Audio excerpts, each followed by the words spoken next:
Gente, o levantamento do sigilo de 27 depoimentos e das 2 minutas do golpe pelo Alexandre de Moraes na tarde dessa sexta-feira confirmam aquilo que já estava visível nas entrelinhas desde sempre, conforme eu registrei em inúmeras matérias aqui nesse site. É de se supor que o ministro está dando ao público o que ele tem de mais contundente aí contra os golpistas, né? Eu não tive acesso aos depoimentos, né, que certamente não estão gravados, estão transcritos da maneira como eles foram ouvidos e não da maneira como eles foram falados. Mas quanto às minutas, que é em torno das quais todo esse carnaval se desenrola, conforme foi sempre dito aqui, elas não passam de um estudo do artigo 136 da Constituição, que constitui, palavra por palavra, o cerne das tais minutas, que tem o gravíssimo defeito para os protagonistas do golpe que está havendo, de não se terem transformado no golpe que não houve da parte dos acusados. Uma leitura do arrazoado que antecede a mera transcrição ali dos termos do artigo 136, em que o documento apresentado pelo Alexandre de Moraes se transforma na parte em que se baseia a acusação, descreve passo a passo e com perfeita acuidade tudo o que aconteceu antes que o governo acuado partisse para o estudo dos recursos que a Constituição oferece contra golpes como aquele que ele estava sofrendo. O problema foi que os constituintes de 85 não imaginavam que os golpes do futuro viriam do próprio Poder Judiciário, e com a cumplicidade de boa parte do Congresso Nacional, com que o recurso previsto, na Constituição se tornou totalmente inexequível. Foi, obviamente, por isso que a hipótese de se servir dos remédios previstos na Constituição foi abandonada pelo Bolsonaro. Mas, não obstante, gente, também como foi tantas vezes apontado nesse site, exatamente pelo golpe ter partido de quem os constituintes de 85 imaginavam que deveriam estar se defendendo de golpes, todas as medidas de exceção previstas no estado de defesa e no estado de sítio, que são o tema tratado nesse artigo 136, vêm sendo impostas ao Brasil pelo Tribunal Constitucional golpista, desde mais de 2 anos antes da eleição, e continuaram sendo impostas durante a eleição, e seguem sendo impostas com um grau crescente de abuso e de violência institucional e até física, que já começou, depois da eleição e até hoje. Então, eu convido vocês a conferir pessoalmente, vocês mesmos, o material apreendido pela Polícia Federal lulista, e distribuído pelo Alexandre de Moraes. Ele começa com uma espécie de exposição de motivos aí do governo que se sentia agredido e acuado. E daqui por diante, eu passo a ler o que o Alexandre de Moraes divulgou, assinalando em vermelho as violações perpetradas pelos protagonistas do golpe que está havendo, e em amarelo os planos que não se transformaram em ação, com ênfase nas razões pelas quais eles não se transformaram em ação. Abro aspas. Ordem e progresso. O lema da nossa bandeira requer a nossa constante luta pela segurança jurídica e pela liberdade no Brasil, uma vez que não há ordem sem segurança jurídica, nem progresso sem liberdade.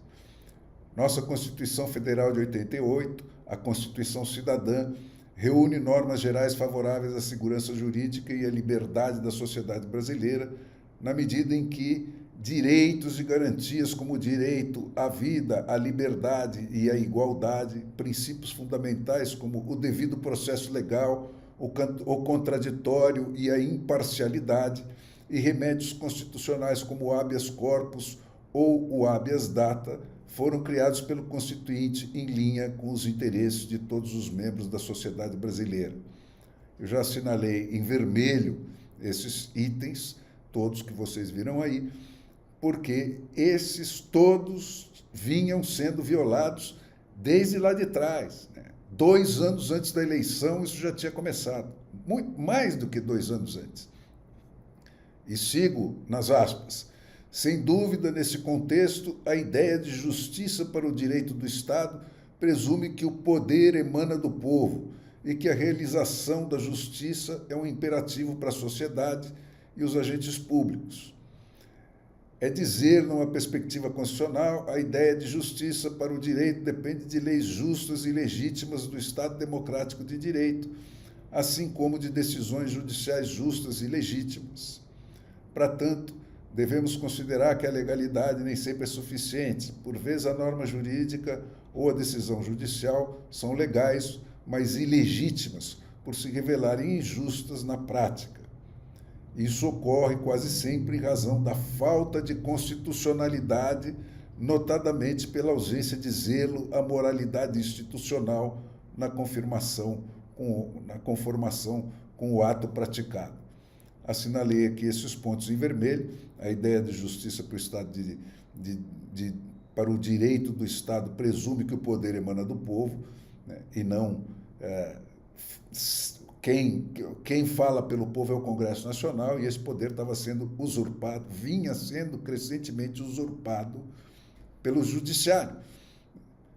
Os 2 poderes eleitos, o Executivo e o Legislativo, estavam escanteados, e o Judiciário que estava exercendo o poder e não em nome do povo.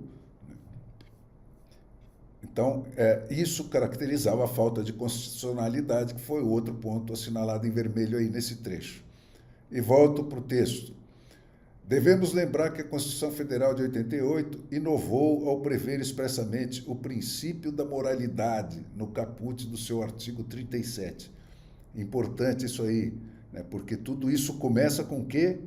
Com a descondenação de um governo imoral condenado por todos os tribunais do Brasil, em unanimidade, por 9 juízes, 3 de cada uma das instâncias abaixo do Supremo Tribunal.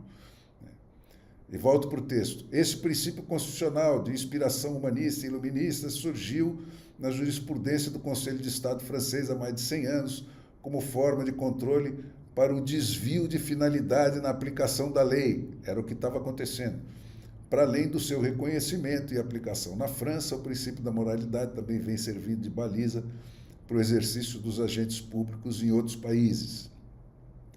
A evidência, de forma louvável, pautada por esse precedente, a Constituição Federal de 88 converteu a moralidade em fator de controle da legalidade. Sim, é verdade, é isso que significa o estabelecimento desse princípio. Inclusive quanto à interpretação e aplicação do texto constitucional e de suas lacunas, justamente para conferir a justa e esperada legitimidade aos atos praticados pelos agentes públicos do Executivo, do Legislativo e do Judiciário. Então, tudo isso era exatamente o que vinha sendo violado, estava sendo violado. Insta a dizer que o princípio da moralidade institucional presume a probidade de todo e qualquer agente público, ou seja, a sua honestidade e lisura. Ele proíbe o desvio de finalidade enquanto arbitrariedade supralegal. Enfim, ele não permite que leis e ou decisões injustas sejam legitimadas por atos autoritários e afastados do marco constitucional. Era tudo que vinha acontecendo, né? Cláusulas pétreas, né, como o direito à liberdade de expressão e outros, né, ao devido processo, etc., vinham sendo violados escandalosamente. E volto ao texto. De modo geral, todo servidor público, seja ele um ministro do Supremo Tribunal Federal ou um gari de uma cidadezinha do interior, deve atuar sempre de acordo com o princípio da moralidade institucional. Deve atuar de forma íntegra e legítima, sempre de acordo com a justa legalidade. O servidor público, no exercício da magistratura, não pode aplicar a lei de forma injusta, ou seja, contra a Constituição, em especial de modo contrário ao princípio da moralidade institucional, isto porque esse mandato constitucional não pode ser afastado, nem tem nem ter o seu alcance mitigado. Deve sempre ser considerado aplicado. Do contrário, teremos uma atuação ilegítima. O juiz de direito, seja ele ministro do Supremo Tribunal Federal ou não, nunca pode agir sem a devida e esperada conformação de suas decisões à moralidade institucional. Enquanto guardiões da Constituição, os ministros do Supremo Tribunal Federal também estão sujeitos ao princípio da moralidade, inclusive quando promovem o ativismo judicial. Aliás, o desmedido ativismo judicial e a aparente ilegalidade desprovidas de legitimidade, contrárias ao princípio da moralidade institucional e, assim, injustas, não podem servir de pretexto para a desvirtuação da ordem constitucional pelos tribunais superiores, que era o que estava acontecendo. Se não vejamos, entre outros, algumas situações recentes. 1. As normas legítimas autorizando a atuação de juízes suspeitos nessas eleições, o ministro Alexandre de Moraes nunca poderia ter presidido o TSE, uma vez que ele e Geraldo Alckmin, que era o candidato a vice, possuem vínculos de longa data, como todos sabem. 2. As decisões legítimas permitindo a censura prévia, restringindo as prerrogativas profissionais da imprensa e de parlamentares, por exemplo. Tudo isso vinha acontecendo. Parlamentares presos, caçados, jornalistas presos, censurados. 4. As decisões afastando muitas causas justas da apreciação da justiça. O TSE não apurou a denúncia relativa à falta de inserção de propaganda eleitoral. 3. As decisões limitando a transparência do processo eleitoral e impedindo o reconhecimento da sua legitimidade, impedindo o acesso do Ministério da Defesa ao código-fonte das urnas, e não apurando a denúncia do PL quanto às urnas velhas, e ainda impondo multa arbitrária e confiscatória para constranger o PL em razão de suposta litigância de má-fé. Aliás, os 2 primeiros dígitos da multa imposta coincidem com o número do partido político em questão. E 4. As decisões abrindo a possibilidade de revisão do trânsito em julgado de importantes matérias já pacificadas pelo Supremo, notadamente para prejudicar os interesses de certos e determinados contribuintes. É importante dizer que todas essas supostas normas e decisões são ilegítimas, ainda que sejam aparentemente legais e ou supostamente constitucionais. Isso porque são verdadeiramente inconstitucionais na medida em que ferem o princípio da moralidade institucional, maculando a segurança jurídica e, na prática, se revelando manifestamente injustas. Para além desse fundamento comum de verdadeira inconstitucionalidade, outros princípios, direitos e garantias também restam vulnerados de forma pontual. Enfim, são normas e decisões aparentemente constitucionais, mas inconstitucionais em verdade, que colocam em evidência a necessidade de restauração da segurança jurídica e de defesa das liberdades em nosso país. Não à toa, encontramos ao longo da história algumas ideias convergentes ao apelo de nosso discurso. Na antiguidade, dar a cada um o que é seu, já era uma ideia defendida por Aristóteles como definição, etc., etc., no Iluminismo. Aí vem, na Alemanha, de não sei que época e tal. E, entre parênteses, para reforçar, para lembrar que isso aqui era um estudo, aqui tratar de forma breve das decisões inconstitucionais do STF. Falta arredondar esse arrazoado e tal.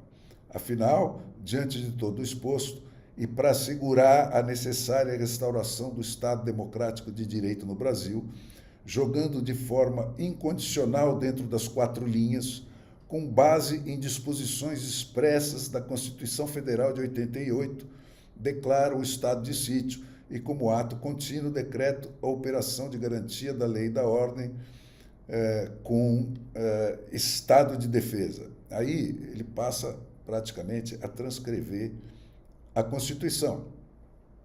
Essa medida foi prevista para ocorrer na sede do Tribunal Superior Eleitoral, previsto no artigo 136 da Constituição. Essa medida é utilizada para preservar ou prontamente restabelecer em locais restritos e determinados, daí a coisa está localizada só no Tribunal Superior Eleitoral, não era um estado de defesa decretado para o país inteiro, né?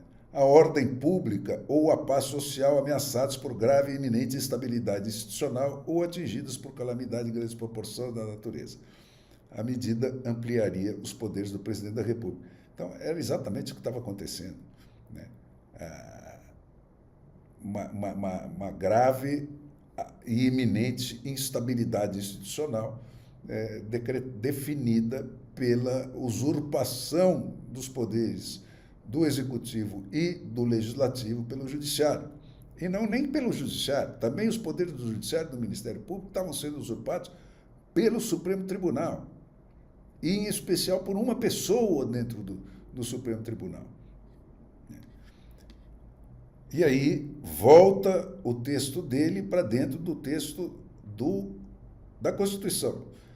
Decreto de Estado de Defesa previsto nos artigos 136, 140 e 141 da Constituição Federal, com vistas a restabelecer a ordem e a paz institucional, a ser aplicado no âmbito do Tribunal Superior Eleitoral para apuração de suspeição, abuso de poder e medidas inconstitucionais e ilegais levadas a efeito pela presidência e por membros do tribunal, verificadas através de fatos ocorridos antes, durante e após o processo eleitoral presidencial de 2022.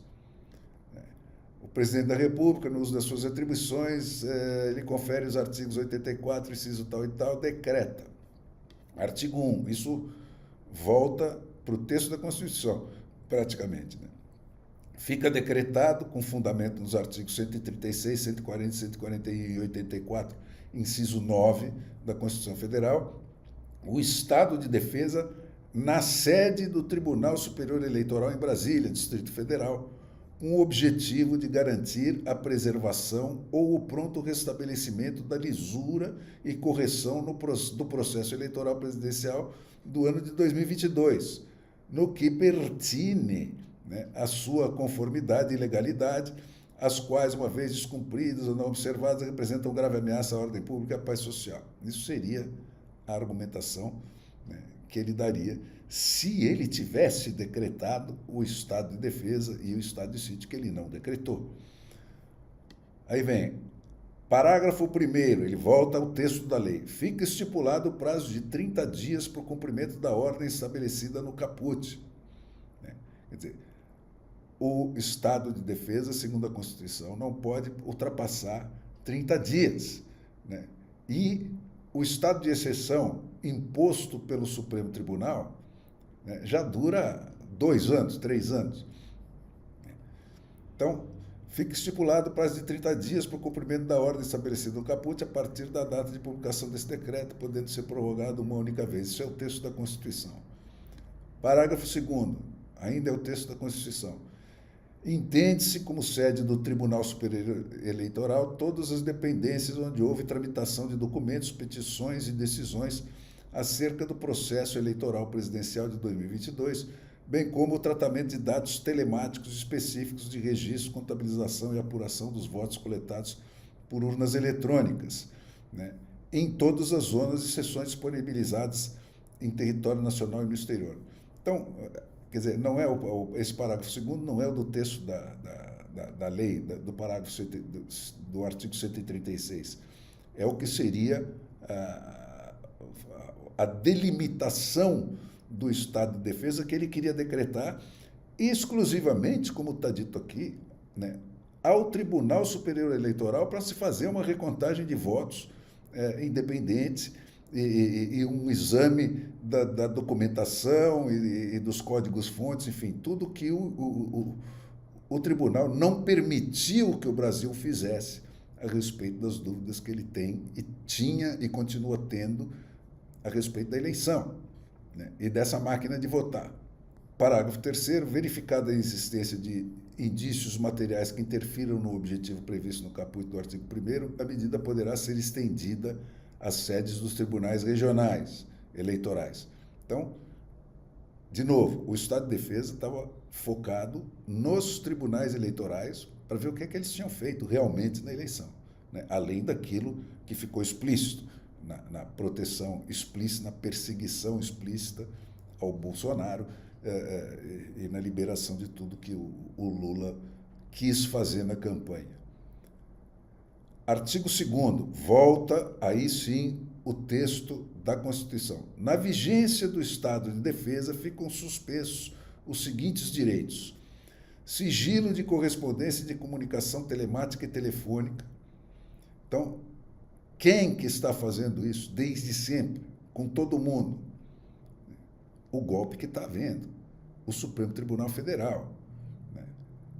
O Supremo Tribunal anunciou festivamente, né, que estava incorporando um software que varreria a rede inteira à procura de palavras e combinações de palavras que indicassem qualquer coisa escrita na internet inteira que implicasse uma crítica, seja ao tribunal, seja à urna, seja ao Alexandre, à pessoa do Alexandre de Moraes. Então, mais em curso nisso aqui do que ele não tem ninguém no Brasil, né? Sigilo de correspondente, comunicação telemática e telefônica, fora as pescarias de celulares que eles fazem sob os pretextos mais tapafúrdios possíveis.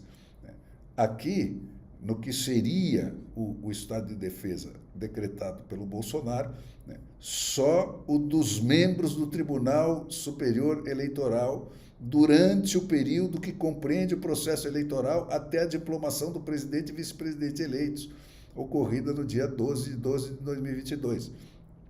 Quer dizer, delimitando precisamente qual o espaço de tempo em que seria quebrado esse sigilo telefônico que os autores do golpe que está sendo dado não tem limite, né? Eles escarafucham a vida inteira dos acusados, dos pais dos acusados, dos filhos dos acusados, dos cônjuges dos acusados, dos sogros dos acusados, não tem limite. É um esquema nazista, de Gestapo, perseguem filhos de jornalistas desmonetizados, né, para impedir que eles consigam dinheiro para comer, né? Chegou nesse nível. Item 2, né, de acesso, suspensos os seguintes direitos: o direito de acesso às dependências do Tribunal Superior Eleitoral e demais unidades, em caso de necessidade, conforme previsão contida no parágrafo 3º do artigo 1º da lei. Parágrafo 1º. Durante o estado de defesa, o acesso às dependências do Tribunal Superior Eleitoral será regulamentado por ato do presidente da Comissão de Regularidade Eleitoral, assim como a convocação de servidores públicos e colaboradores que possam contribuir com conhecimento técnico. Quer dizer, ele pretendia constituir essa comissão de regularidade eleitoral, que seria uma comissão que abaixo está mais descrita em detalhe, né, que faria essa investigação da máquina de votar e de tudo que tinha acontecido dentro do tribunal durante a eleição, né, e a campanha.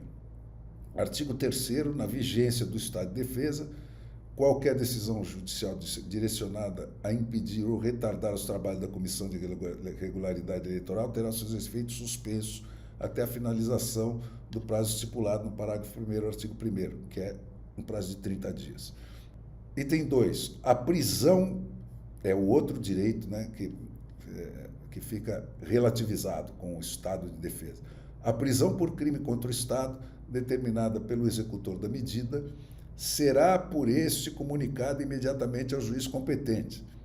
Pus isso em amarelo porque é um dos fatores que claramente impedia, né, esse plano de ir adiante.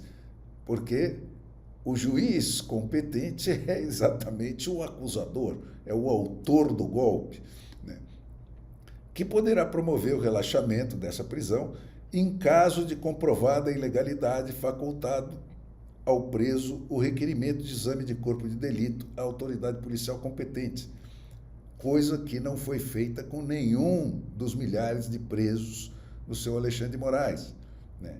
Nem mesmo com aqueles comprovadamente doentes, né, que ele deixou morrer por falta de assistência médica dentro da cadeia.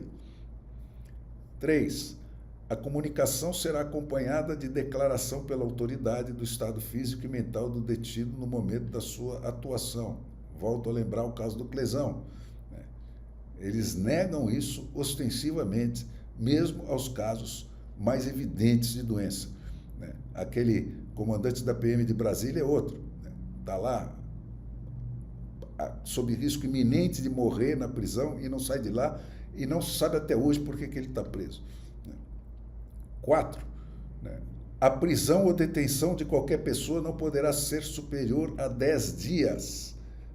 Olha, tem gente presa há quase 3 anos pelo Alexandre de Moraes por ter escrito um blog que ele não gostou, né? Sem que haja lei nenhuma e contra todas as normas, não só da Constituição brasileira, mas da Declaração Universal dos Direitos Humanos. Está sendo pisoteado por essa gente. O Bolsonaro nunca prendeu ninguém, nunca censurou ninguém, nunca desmonetizou ninguém. Item 5. É vedada a incomunicabilidade do preso. A primeira coisa que o Alexandre de Moraes faz é garantir a incomunicabilidade do preso. Ele prende pessoas do mesmo partido na véspera de uma campanha e impede que um fale com o outro, né, para que eles não consigam coordenar a campanha. Aí vem, parágrafo único, o presidente da Comissão de Regularidade Eleitoral vai se constituir como executor da medida, prevista no inciso tal. A apuração da conformidade e legalidade do processo eleitoral será conduzida por essa Comissão de Regularidade Eleitoral a ser constituída após a publicação deste decreto, que apresentará relatório final consolidado, conclusivo, acerca do objetivo previsto no caput, artigo 1º. O artigo 5º define o que é a Comissão de Regularidade Eleitoral. Ela vai ser composta por 8 membros do Ministério da Defesa, incluindo a presidência, incluindo ele próprio, né? E, na outra ponta, 9, quer dizer, mais do que os 8, sendo 2 membros do Ministério Público Federal, 2 membros da Polícia Federal, ocupantes do cargo de perito criminal federal, 1 membro do Senado, 1 membro da Câmara, 1 membro do Tribunal de Contas, 1 membro da Advocacia Geral da União e 1 membro da Controladoria Geral da União. Quer dizer, olha o cuidado, né, no equilíbrio disso, de pôr 1 membro a mais, né, do outro lado, né? Aí, parágrafo único.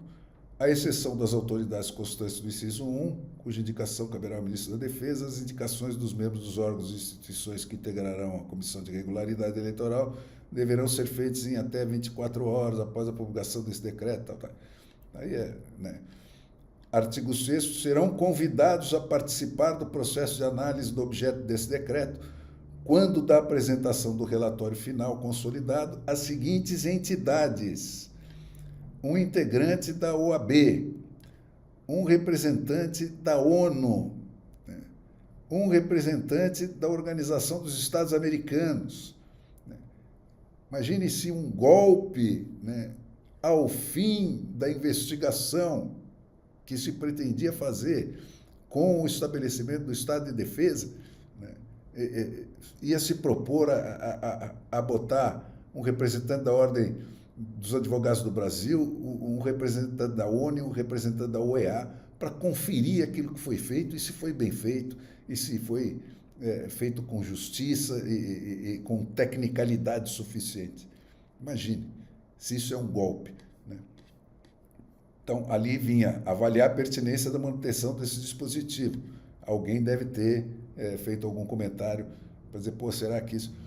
Aí vem o artigo 7º. O relatório consolidado final será apresentado ao presidente da República e aos presidentes do Supremo Tribunal Federal e do Superior Tribunal de Justiça, do Senado Federal e da Câmara dos Deputados, e deverá conter obrigatoriamente. Olha a impossibilidade disso, né? Diante daquele quadro que estava lá. Né? O presidente do Supremo Tribunal, o presidente do STJ, um do Senado, um da Câmara. Né? E deverá conter obrigatoriamente a apresentação do objeto em apuração, a metodologia utilizada nos trabalhos, quer dizer, qualquer conclusão a que se chegasse a respeito de urnas e do comportamento do TSE, né, que eram os dois objetos aos quais estava circunscrito o estado de defesa que ele pretendia, né, iam ter que ser demonstrada a metodologia utilizada para encontrar aquelas supostas descobertas, né, as contribuições técnicas recebidas para se chegar a essas conclusões, as eventuais manifestações dos membros componentes, as medidas aplicadas durante o estado de defesa com as devidas justificativas, o material probatório analisado, né, todas as provas do que eles estariam dizendo que tinham descoberto, né, a relação nominal de eventuais envolvidos e os desvios de conduta ou atos criminosos verificados de forma individualizada, né, que é o que o Supremo Tribunal nunca fez. Né? Prende de passeada, condena de passeada em julgamentos sumários sem assistência de advogados. Né? Faz essa farsa que o advogado manda uma gravação de uma defesa de 2 horas de duração para o Alexandre de Moraes às 11h55, né? A 6 minutos depois, no primeiro minuto do dia seguinte, o Alexandre de Moraes já dá a sentença com um arrazoado de 50 páginas, né, que já estava pronto na gaveta. Né? Então, olha a diferença. Né? Parágrafo único, a íntegra do relatório final consolidado será publicado no Diário Oficial. Artigo 8º, esse decreto entra em vigor na data de sua publicação, Brasília, dia tal de tanto de 2022, do 101º ano da independência, 134º da República, assinado Jair Bolsonaro. Era isso que ele pretendia. Está aí, ó, o documento é o que o Alexandre de Moraes está nos mostrando, né, como o melhor que ele tem. Né? E daí você conclui que o mergulho desse Alexandre na maionese, né, vai mais fundo do que se supunha, né? Porque esse material aí é mais comprometedor para ele, né, que para os caras que ele acusa.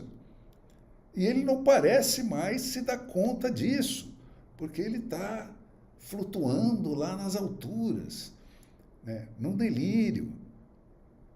E eu acrescento, gente, para terminar isso aqui, que é uma vergonha o comportamento da imprensa participar desse linchamento que é baseado nesse documento aí que eu acabei de ler para vocês. Isso é o que o Alexandre de Moraes tem de pior, né, para comprovar que estava sendo montado um golpe contra a democracia e tal. Né? Isso em nome de quem? Do Lula, que não para um minuto de se abraçar com todos os genocidas do mundo, né, com os piores ditadores do planeta. Então, cara, continuar se comportando como se isso fosse alguma coisa que faz algum sentido é uma vergonha, é um suicídio para a imprensa brasileira e um suicídio para a democracia brasileira.